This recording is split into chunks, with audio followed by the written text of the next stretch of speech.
eteenpäin, eteenpäin, eteenpäin. Paljon enemmän eteenpäin, et se ei saa leijuu. Viekin vaan, Heidi. Eteenpäin, eteenpäin, eteenpäin. Paljon enemmän eteenpäin, et se ei saa leijuu. Viekin vaan.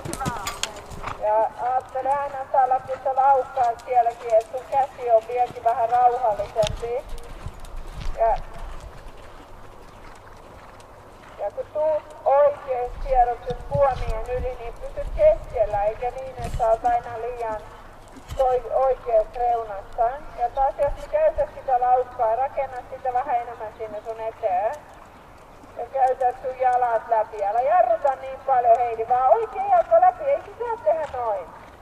Toisinpäin, pohje kiinni, käsi hiljaa, pohje kiinni.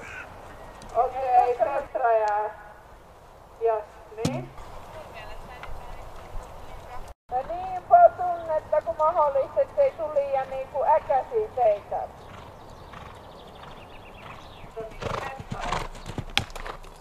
Tartutaan. Välillä. Kakkonen, se on 6 askelta. Kolmonen on nyt toi pystytuolta, joka tulee nopeasti eteen. Pitää päästä niinku, ette lähde ylireagoimaan täältä. Sarja.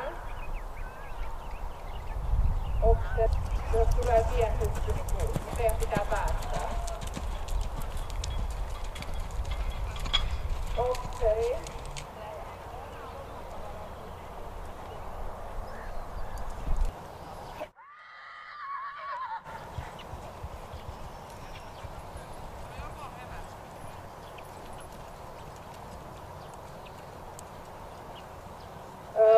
Heidi, jos otat sitä 10 senttiä alas.